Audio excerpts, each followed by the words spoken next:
let's talk about subtracting rather than adding. So feel free to answer out loud and scare the bejesus out of whoever's nearby who's not expecting you to say anything, maybe because you've got your headphones in right now. Are you the last person on the planet not to have heard of Tim Ferriss? So he got a lot of attention when he published this book way back called The 4 Hour Work Week, which was an argument for outsourcing your work as early as possible to free you up to do more things, whether they're income generating or just exploring your interests. And then he went on to write The 4 Hour Body and The 4 Hour Chef. Or did he? Did he just outsource it? Never mind. So there's an argument there that exploring your interests can also be an income generating activity anyway.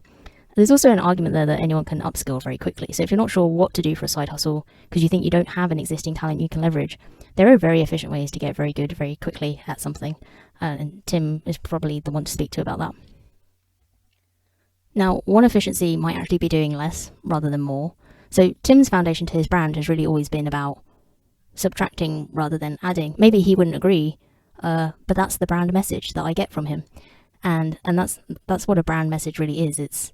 It's how other people perceive you and how that matches up with your own kind of vision of what you're communicating. So another efficiency for you might be answering his 17 questions. Sounds like a lot of questions, but trust me, this is an exercise in trying to be more efficient. So this goes back to like 2016, 2017. He blogged about this. He had a podcast episode called 17 Questions That Changed My Life. And this was a sample from his book, Tools of Titans.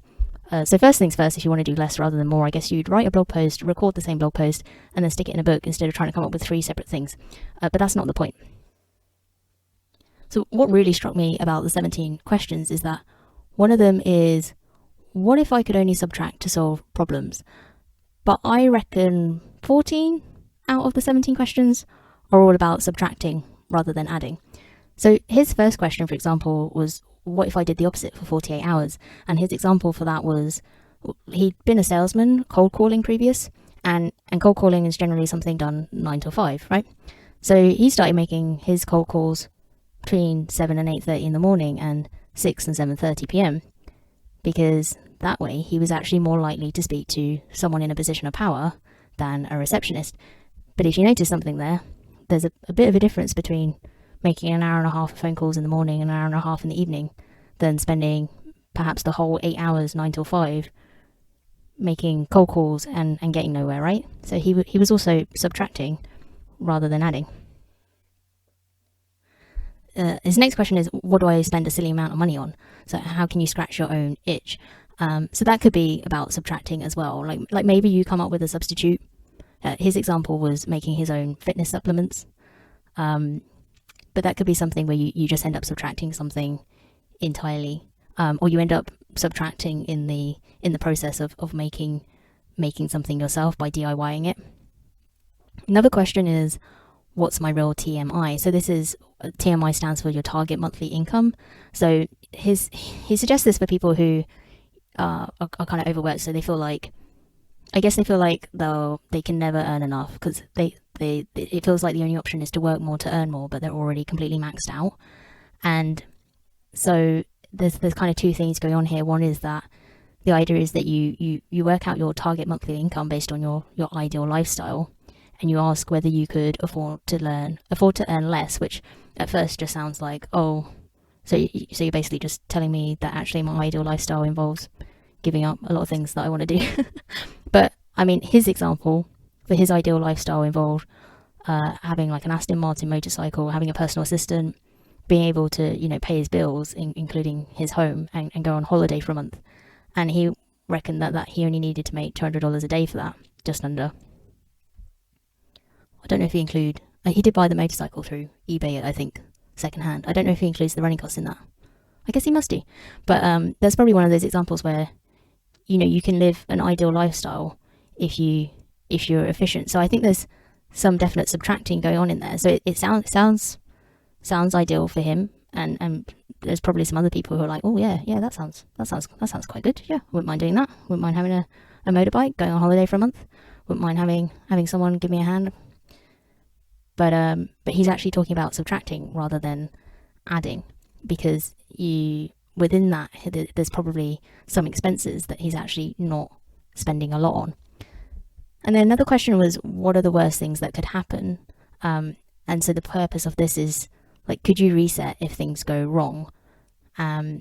Because that's usually like, it usually will definitely make you feel better about, oh, well, you know, if it all goes horribly wrong, we'll just reset, it's fine. And that's a form of subtraction, right? So you're just subtracting all of the rubbish that went wrong. Another question is, if I could only work 2 hours a week on my business, what would I do? So that's hinging on the 80-20 principle, where you'd hope that 20% of your efforts, perhaps it's not enough just to hope, but in theory, 20% of your efforts should create like 80% of the results and the impact for you. But again, if you're only working 2 hours a week on the business, or if that's all you can spare, that sounds like subtracting, right? If you normally plow a lot more time into it, but a lot of that's just not very productive. How about the question, what if I let them? Who's them? What if I let them make decisions up to $100, $500, $1,000? And so this is about delegating. So again, you're subtracting because you're taking work away from yourself and delegating it to someone else. What's the least crowded channel?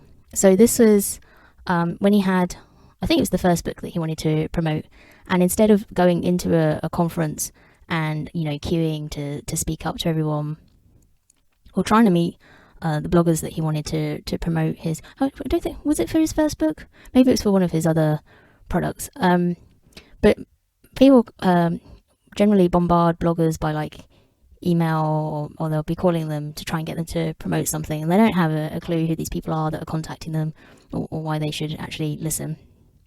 And so his approach was, he actually sat outside the conference. Like, he found a lounge where bloggers were like hanging out in between the exhibition, and just sat and chatted to people and took more interest in them rather than trying to push something on them. And only if someone actually asked him, well, why are you here, did he then say that he had, oh, it was for his book. Yes, it was for his book. He would then say, oh, well, actually, I've got a book.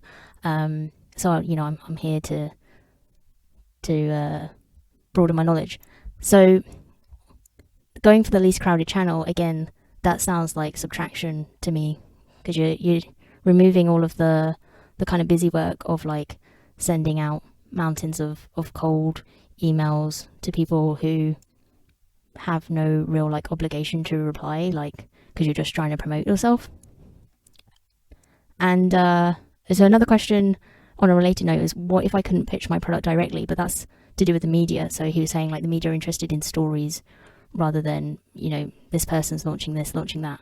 They need like a story behind it to hang everything on. So that's something where you're subtracting the product from the conversation, but it's actually the means to the end. Do I need to make it back the way I lost it? So what happened there was, he was trying to rent out a property that had gone into negative equity, and it was just causing more effort than it was worth. So he sold the property, and he sold it at a loss. But he argued that the benefit there was that then freed him up to make the loss back in other ways. But that again, to me, do I need to make it back the way I lost it?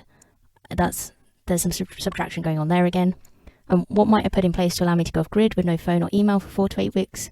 So this goes back to delegating. So like, if you had to add systems and outsourcing to your business so that you could take a decent holiday for once, again, you're subtracting yourself from that business. You can only do that by working on your business rather than in it.